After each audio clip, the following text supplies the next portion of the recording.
this task 11 is about a dipole, and here it's written it's some Hertzian dipole, so it's some electric dipole, and yeah, for this dipole we should determine the maximum charge that is occurring at one of these ends of this Hertzian dipole as an equation and as a value for a certain frequency and for a certain maximum current amplitude.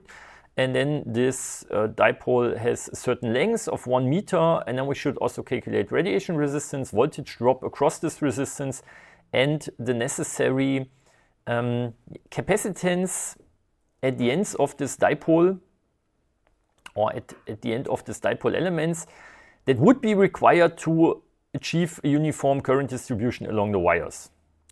And there is some end task, I see. The task continues here. We should also calculate the corresponding area of plates if we would try to build this as a plate capacitor. Okay, so if we start with subtask A, maybe in blue, any ideas what we could do?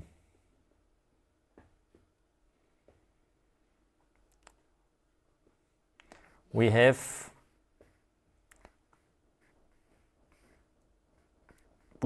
later on have a value for the current, and we have a certain frequency, and of course we charge and discharge this electric dipole sinusoidally or with some harmonic excitation. So very general, if we have a current, from this current, how could we calculate the charge? Or how are current and charge related to each other?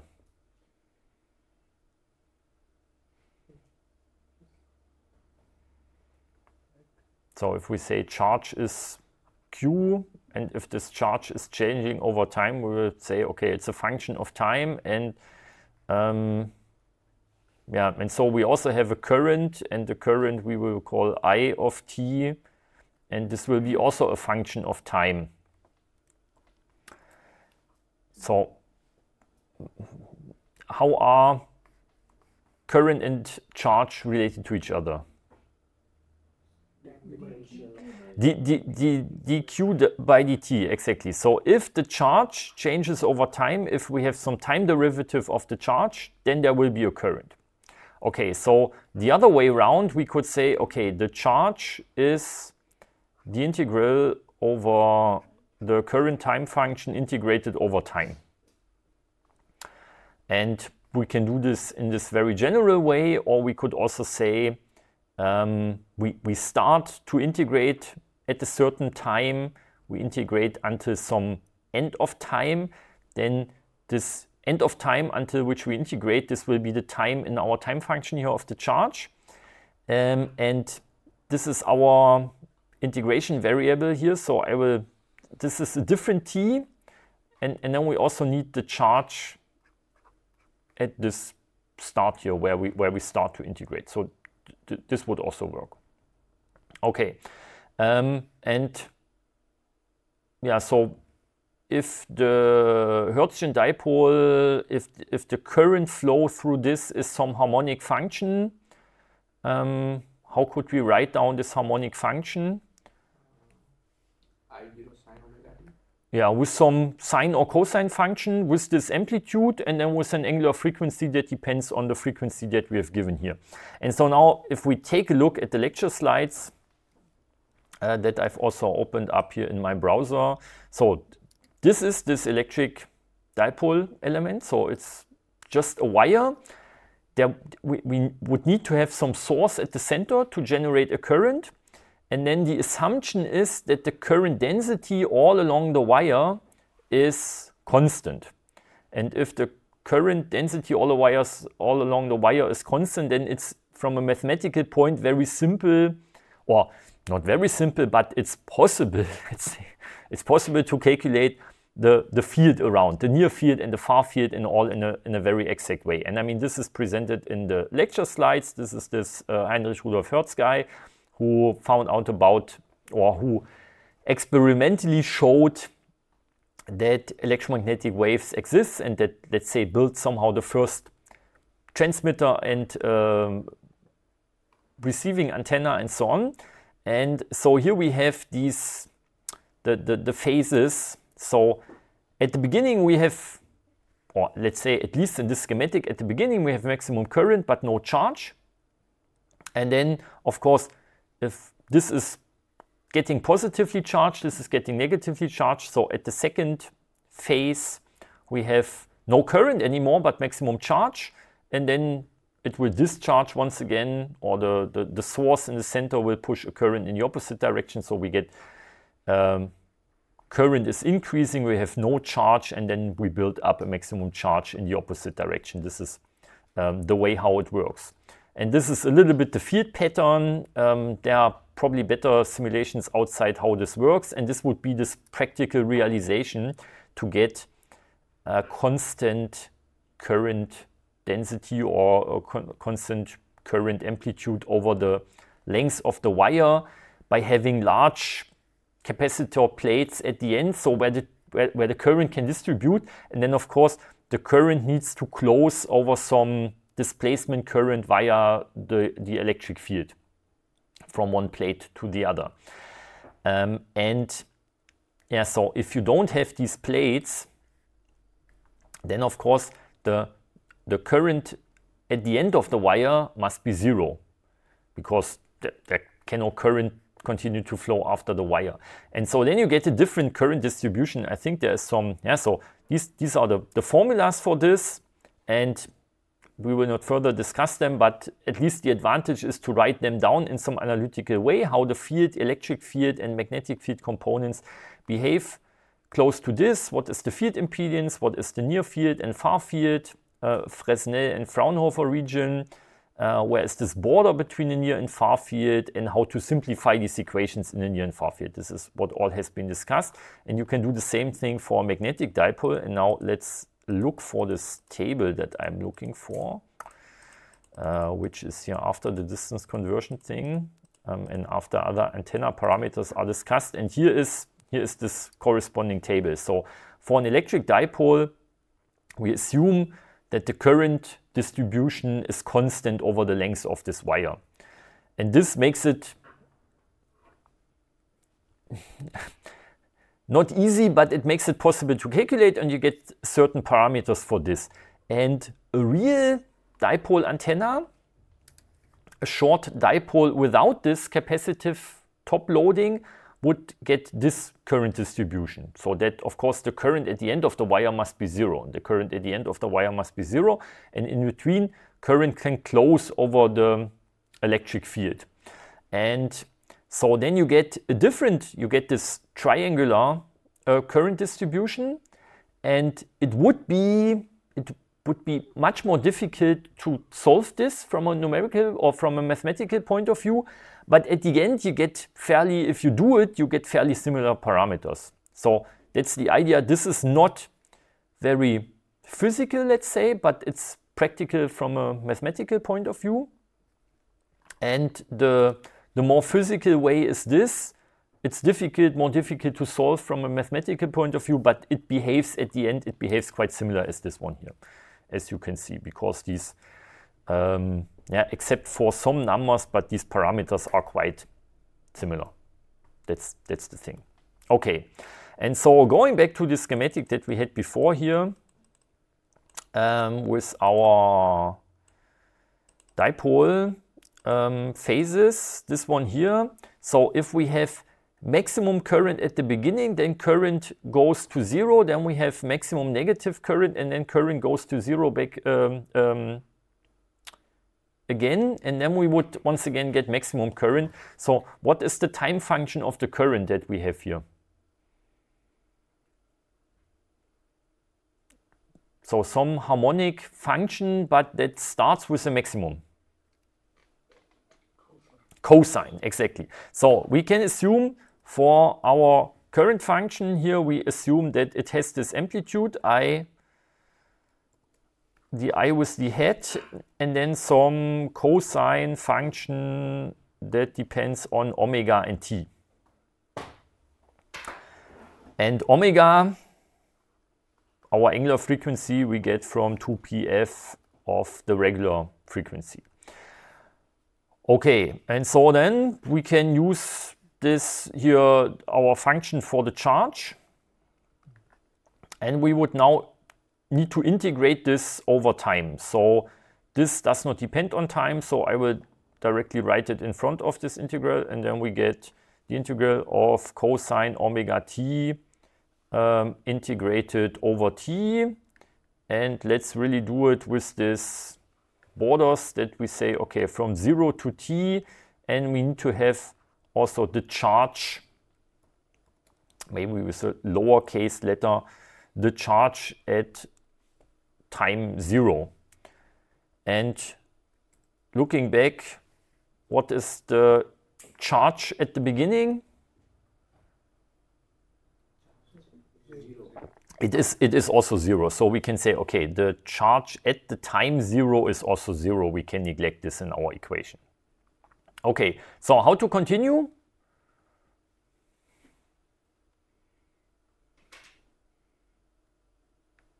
We need to solve, we need to calculate this integral here. So the antiderivative of the cosine function is the sine function. So we get I with the head, so then multiplied with a sine function,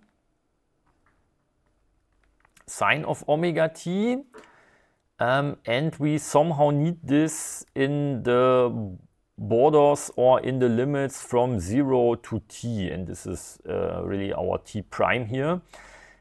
Yeah, and is this the final full result? Is something missing there? Yes, omega. Yeah, we need to divide by omega, right?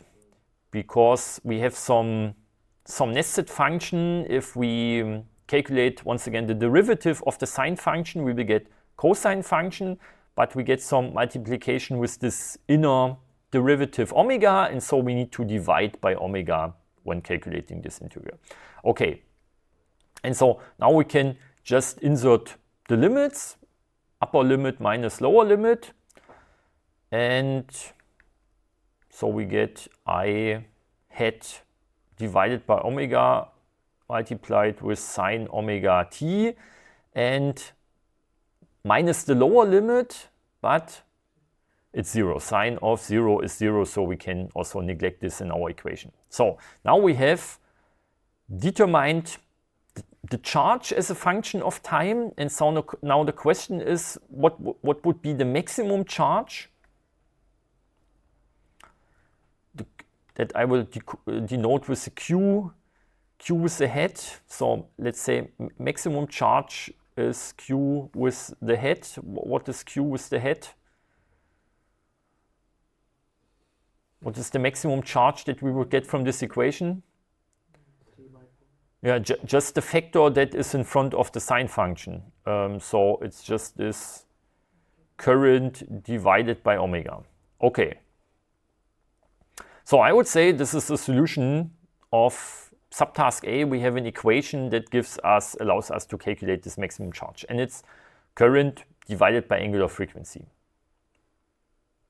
And we could also just check this in terms of the units. So the unit of charge is,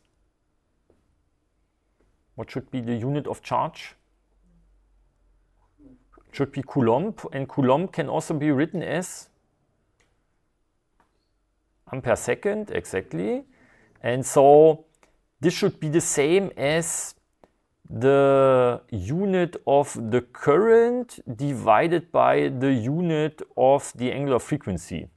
And the unit of the current is ampere, and the unit of the angular frequency is hertz, and hertz is 1/2. So we get also ampere second there. So this perfectly makes sense also from looking at the units of this equation here that we got.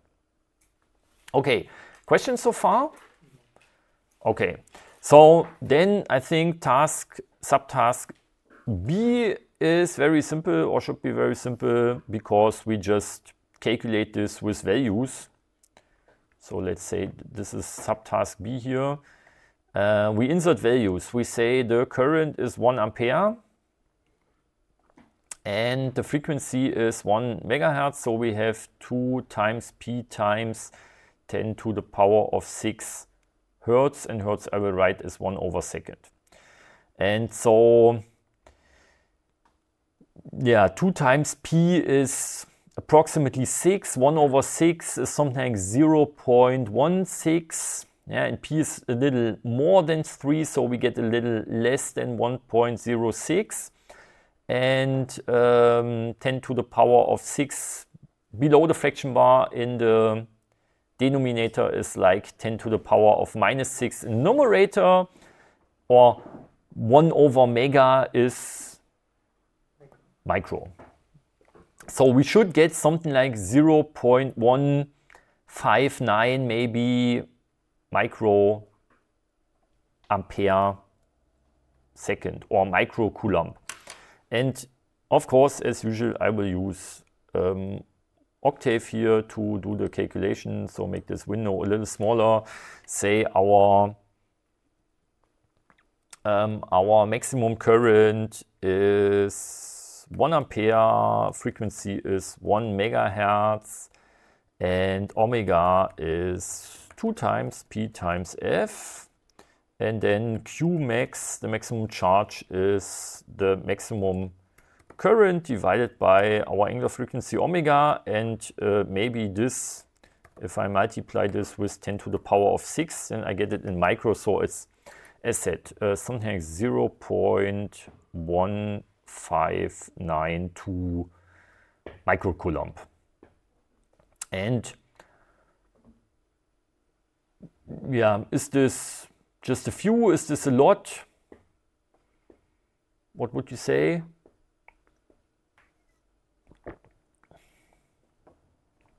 It's already quite a lot. More or less. We will see that we need to have a quite large capacitor at the end to really store this charge at the end of this Hertzian dipole. Okay, questions related to this? No questions. So then we can continue with subtask C, the radiation resistance. And the radiation resistance I will call R, resistance for radiation. And do you have any ideas how to calculate this?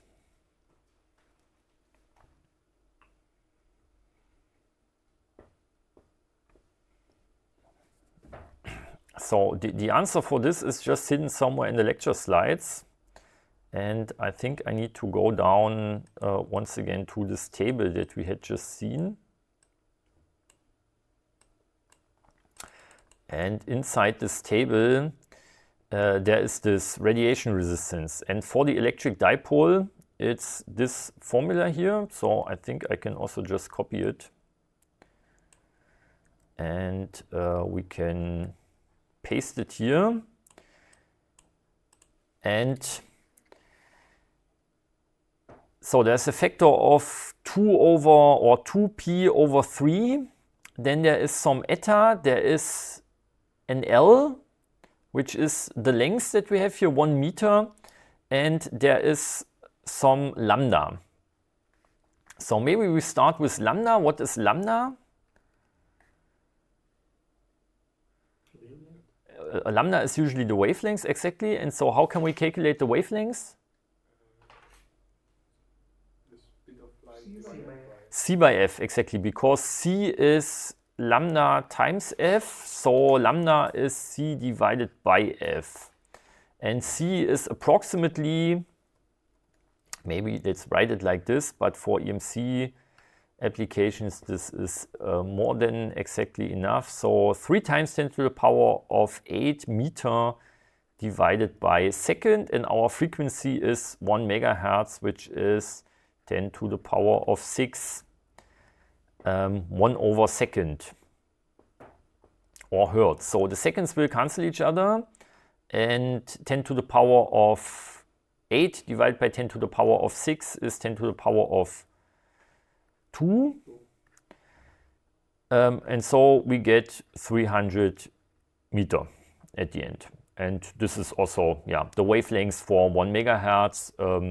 What I can also usually remember is if you have 10 megahertz, then you would have 30 meters. And if you have 30 megahertz, so if you increase the frequency by a factor of 3, this also goes down by a factor of 3, and then you get 10 meter, and this is the measurement distance in our anechoic or semi-anechoic chamber. 30 megahertz, 10 meter in this case. Okay. So then the next question is, what is this eta there? Yeah, the eta is, I will also write approximately 377 ohm. And where do these 377 ohm come from? Yeah, this is usually so it's in a far field, it's the electric field divided by the magnetic field. And in the far field, the ratio between the electric field and the magnetic field is this 377 ohm. If we are close to this Hertzian dipole, close to this electric dipole, then we have more electric field than magnetic field. So we get a higher value than this, and this is what we call a high impedance field. And if we would be close to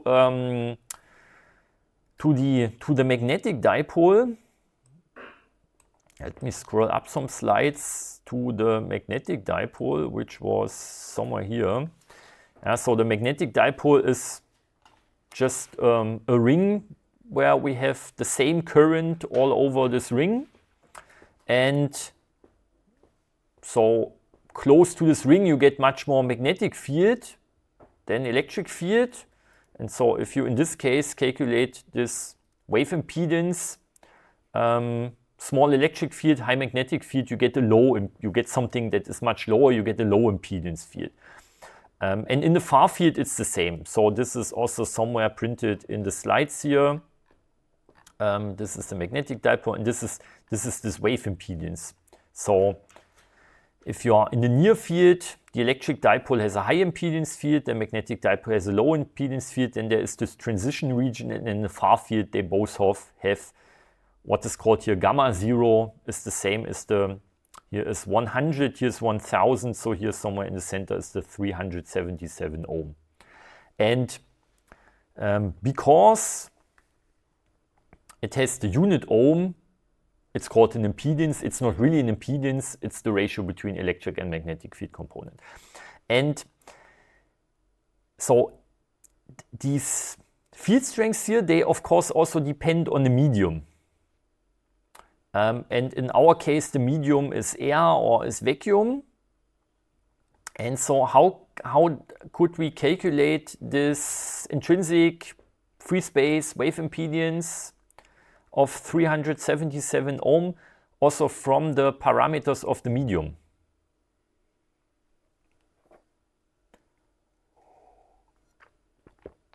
Do you know some other formula, or what parameters that are important for electric and magnetic fields or electromagnetic fields do characterize our medium, air or vacuum or whatever we have? Exactly, permittivity and permeability. And so now we can try to write down what is permittivity, that I will call epsilon 0. Do you know a value?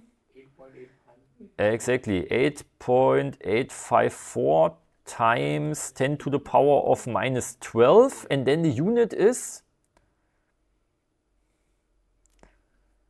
It's ampere second per volt meter.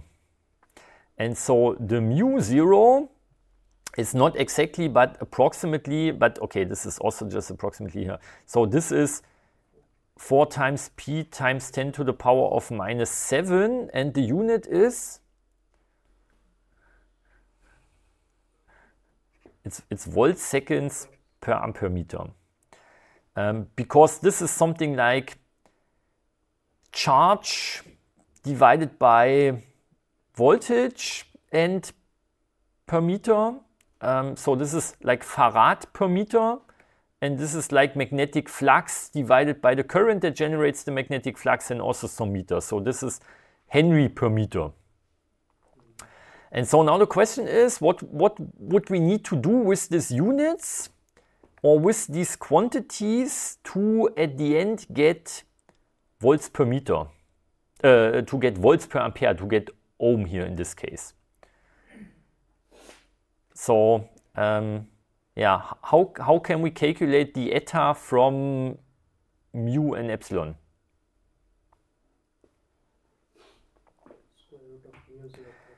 Exactly. So if we take mu and divide by epsilon, so then we have then the seconds will cancel each other and the meters will cancel each other, and we get volt squared divided by ampere squared. And so if we take the square root of them, then we will get volts per ampere, which is ohm. And so you can also derive this from, of course, the solution of Maxwell's equations, but you can also just look at the units, and this mu 0 and epsilon 0, they define also our free space wave impedance here, and this is the thing that we insert there. Okay, so then I think the remaining step is fairly simple. We just insert all the values there. Of course, I will once again do this in my Octave window here. So we need to have the length, which is 1 meter. We need to have lambda, which is 300 meter, and we need to have this eta or gamma 0, which is 377. But maybe we can calculate it. Maybe we can say epsilon 0 is 8.854 times 10 to the power of minus 12. And mu 0 is 4 times p times 10 to the power of minus 7. And so now, as discussed, if we take mu divided by epsilon, and if we take the square root of this and call the result eta, then we get 377, a little less. Okay, so our radiation resistance in this case should be 2 times p divided by 3 multiplied with this eta. This eta also gives us the corresponding unit of ohm that we would like to have. And then we multiply with the length squared and divide by lambda squared. And here the units of meter would cancel each other. Okay, so we get something small, 8.77, let's say, and then 10 to the power of minus 3, and this is milli. So 8.77 milli ohm. That's the radiation resistance.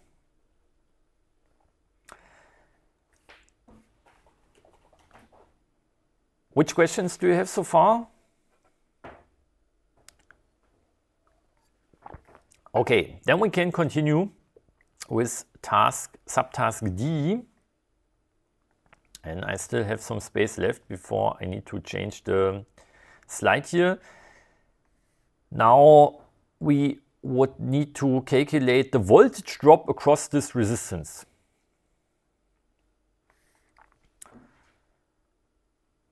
Which is a fairly simple task. So we have a current, we have a resistance. So we calculate the voltage drop. I will call this just V, and it's the current, the maximum current that we have multiplied with this radiation resistance, and then we will get, yeah, let's say something like this maximum voltage drop. Of course, the voltage will be also behave then to this cosinusoidal function, and 1 ampere times this resistance is of course the same value for the voltage, so we get 8.77 millivolt. Okay, probably no questions related to this, so we can continue with subtask E. Now, the question is, what is the necessary capacitance that we would need at the end of this dipole elements, or the capacitance of this dipole antenna to get this uniform current distribution that we discussed before. So we are looking for a C. How can we calculate a capacitance? What ideas do you have?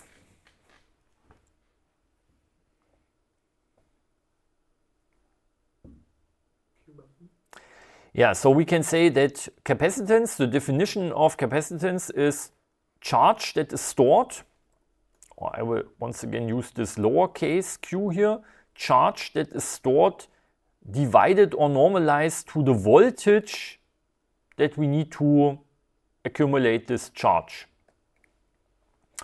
And so we have our maximum charge here, we have our maximum voltage here, we can just insert these values.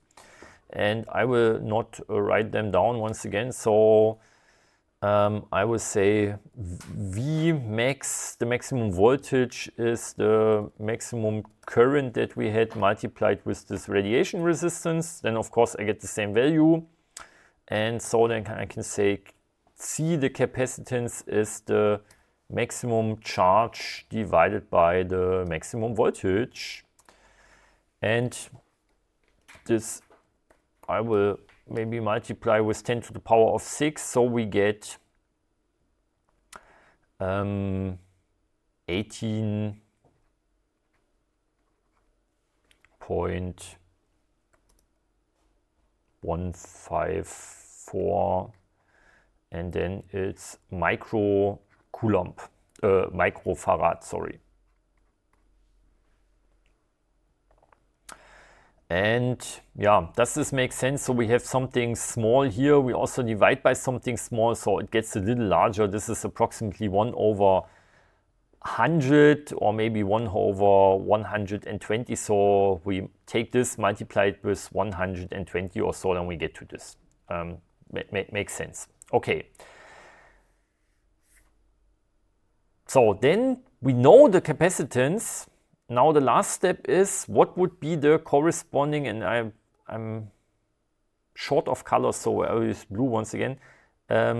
So how can we calculate, could we calculate the corresponding area of capacitor plates, of a plate capacitor that would be necessary to store this charge at this particular voltage?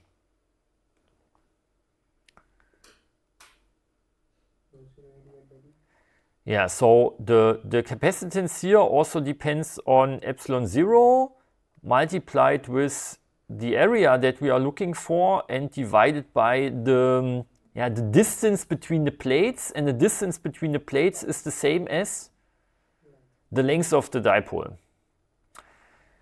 And so then we can get this area A here, just rearranging this formula into the direction of this area. And so the area would be capacitance multiplied with the length divided by epsilon 0. So C times L divided by epsilon 0. And I think I can just directly do this calculation here. And so we get C multiplied with L divided by our epsilon 0 that we luckily already also have here in our variable storage.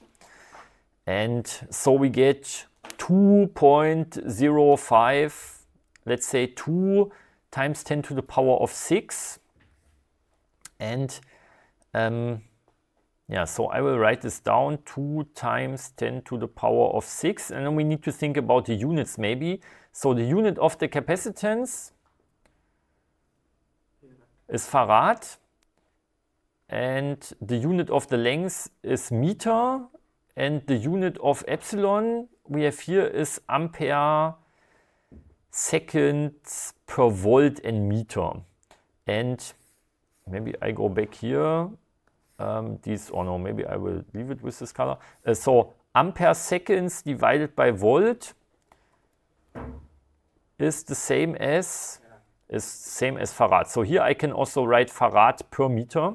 So I get farad below the fraction bar, they will cancel each other, and I get another meter there, which gives us square meter. And 2 times 10 to the power of 6 square meter could be also written, if I would like to write it in square kilometers. How many square kilometers would this be? 2, because a kilometer is 10 to the power of 3 meter, but if we have a square kilometer, it's also the 10 to the power of 3 squared, so we get 10 to the power of 6 square meter. So these capacitor plates that we would need to build this are 2 square kilometers in size or in area. And yeah, so now is this very physical? Is this very practical? No, it's not, unfortunately.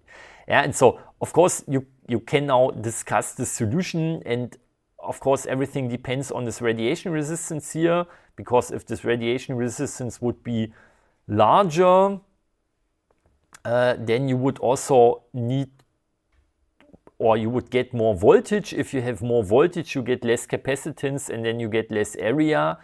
And this is also only, let's say, the ohmic radiation resistance, and there is probably also a large reactive part. But okay, if we just do it this way with the assumptions that we have done here, then it's not a very practical and physical realization at the end. This is maybe the story of this task here. Yeah, and so if I go back to this table, just to finish this and to summarize, and my mouse already went to sleep. Yeah, so once again, what we have now assumed and calculated is this constant current distribution, uniform current distribution along our dipole element, because it allows us for this still quite simple mathematical calculation. And then we have these formulas, and what you would have in practice is usually this short dipole without a load, and then you get this triangular current distribution, get slightly different parameters, but this is then what you have in practice, and you can still somehow simulate it or calculate it in a quite easy manner.